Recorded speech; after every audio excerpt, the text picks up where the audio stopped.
Hello guys, welcome to our YouTube channel. जैसा कि thumbnail से आप लोगों को पता चल गया हो कि आज हम लोग यहाँ पे बात करने वाले हैं डाइवोर्स के रिगार्डिंग। डाइवोर्स से रिलेटेड एक सुप्रीम कोर्ट का लेटेस्ट जजमेंट आया हो, उसके बारे में हम लोग यहाँ पे बात करेंगे। वीडियो में लास्ट तक बने रहिएगा। वीडियो अच्छा लगे तो वीडियो को लाइक, चैनल को सब्सक्राइब कर लीजिए। मैं एडवोकेट ओम प्रकाश ऑफिसर हूँ, एसोसिएट लॉ फर्म अंबिकापुर से आप सभी लोग का स्वागत करता हूँ। तो चलिए शुरू करते हैं। सबसे पहले हम लोग यही देखते हैं कि जो है हस्बैंड वाइफ के बीच में कभी भी झगड़ा होता है तो हस्बैंड वाइफ दोनों अगर तलाक लेना चाहते हैं, म्यूचुअल डाइवोर्स में जाना चाहते हैं, तो वहाँ पे जो है कोर्ट में दोनों एक साथ वहाँ पे डाइवोर्स का पिटीशन लगाने के बाद आसानी से उनको जो है 6 महीने साल भर के अंदर आप लोगों को वहाँ पे डाइवोर्स मिल जाता है। लेकिन अगर जो है हस्बैंड या वाइफ दोनों में से कोई भी एक अगर वहाँ पे डाइवोर्स नहीं देना चाहते तो उस कंडीशन में वहाँ पे प्रॉब्लम हो जाता है। वहाँ पे जो है आप लोगों को एविडेंस वहाँ पे लाना पड़ता है। कुछ वहाँ पे ग्राउंड है जो वहाँ पे आप लोगों को साबित करना पड़ता है, जिसे फिजिकल क्रूएल्टी है, मेंटल क्रूएल्टी है या अन्य कोई भी रिगार्डिंग है, अडल्ट्री है या अन्य जो भी ग्राउंड है उसको आपको वहाँ पे शो करना पड़ेगा, तभी आप लोगों को वहाँ पे डाइवोर्स मिलेगा। उसके रिगार्डिंग आपको प्रूफ देना पड़ेगा, जो कि वहाँ पे बहुत ही कठिन हो जाता है। लेकिन आज मैं यहाँ पे जो बात बताने वाला हूँ, सुप्रीम कोर्ट का एक लैंडमार्क जजमेंट है, उसको आप लोग अप्लाई करते हुए आप वहाँ पे मेंटल क्रूएल्टी को वहाँ पे साबित कर सकते हैं और आप वहाँ पे जो है डाइवोर्स आसानी से पा सकते हैं। तो कैसे है, क्या है इसका जजमेंट, उसको हम लोग देखेंगे। उससे पहले आप सभी लोगों के लिए एक इंपॉर्टेंट इन्फॉर्मेशन है।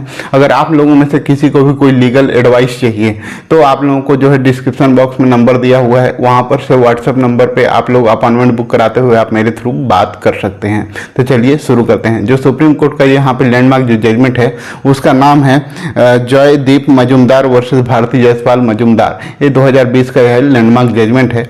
इसमें क्या हुआ था कि जो उसके हस्बैंड है वो वहाँ पे आर्मी ऑफिसर थे और जो उनकी वाइफ है उनके द्वारा उनके हस्बैंड को जो उनके कलीग थे, उनके फ्रेंड्स थे, उन लोगों के सामने उनको बेइज्जत किया जा रहा था। उनके सामने उनके ऊपर आरोप लगाया जा रहा था कि जो उसके हस्बैंड है उनका किसी और के साथ वहाँ पे कोई चक्कर चल रहा है या अडल्ट्री में है। इस तरीके का उनके वाइफ के द्वारा आरोप लगाया गया। तो जो इस तरीके का आरोप लगाने से जो उनके हस्बैंड है उनका रेपुटेशन जो है उन लोग के सामने वहाँ पे डाउन हुआ और बाकी उनके फैमिली फ्रेंड्स में भी उनका रेपुटेशन जो है डाउन हुआ। तो इसके बाद इस तरीके से जब उनके ऊपर आरोप लगाया गया तो जो हस्बैंड है उनके द्वारा फैमिली कोर्ट में डाइवोर्स का केस वहाँ पे फाइल किया गया, जहाँ पे उनके यहाँ पे फैमिली कोर्ट के द्वारा डाइवोर्स वहाँ पर से दे दिया जाता है। तो जब डाइवोर्स वहाँ पे मिल जाता है तो उनकी वाइफ है वो वहाँ पर हाई कोर्ट में अपील कर देती हैं। हाई कोर्ट में जो है जो वाइफ है उसके अपील को वहाँ पे एक्सेप्ट कर लिया जाता है और जो फैमिली कोर्ट से जो वहाँ पे ऑर्डर हुआ रहता है डाइवोर्स का उसको वहाँ पर से सेटिसाइड कर दिया जाता है, यानी उसको कैंसिल कर दिया जाता है। इसके जो हस्बैंड है उनके द्वारा यहाँ पे सुप्रीम कोर्ट में जब अपील करते हैं उस केस का, जो उनके हस्बैंड के ऊपर जो उनकी वाइफ के द्वारा जो आरोप लगाया गया है उसका कोई भी एविडेंस नहीं है, सिर्फ ओरली तौर पे वहाँ पे उनके ऊपर आरोप लगाया गया है, जिसके रिगार्डिंग कोई भी प्रूफ वहाँ पे एविडेंस जो है वहाँ पे कोर्ट के सामने पेश नहीं किया गया है। और जो अगर उनके ऊपर जो इस तरीके का आरोप लगाया है जिससे उनके फ्रेंड्स और फैमिली के सामने उनको बोला गया है कि वो अडल्ट्री में है या जो इस तरीके का जो आरोप है उससे उनका रेपुटेशन है वो वहाँ पे डाउन होता है और जो है उनको एक तरीके का वो मेंटल क्रूएल्टी है।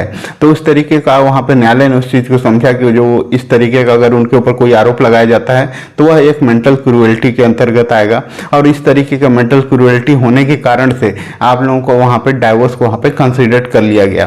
तो आप लोग यहाँ पे समझ सकते हैं अगर आपके केस में भी अगर इस तरीके का कुछ हो जिससे आपकी वहाँ पे मानहानि हुई हो या आपका जो रेपुटेशन है वो डाउन हुआ हो, तो इस तरीके का आप यहाँ पे मेंटल क्रूएल्टी को वहाँ पे साबित कर सकते हैं कोर्ट में और इस जजमेंट का वहाँ पे यूज कर सकते हैं और जज साहब के सामने वहाँ पे इस चीज़ को बोल सकते हैं कि ये जो केस है वो मेरे केस से रिलेटेड है और इस तरीके का आप वहाँ पे लगा सकते हैं केस में और आप वहाँ पर से डाइवोर्स के लिए ले सकते हैं। ये भी एक ग्राउंड है आप लोगों का क्रूएल्टी का।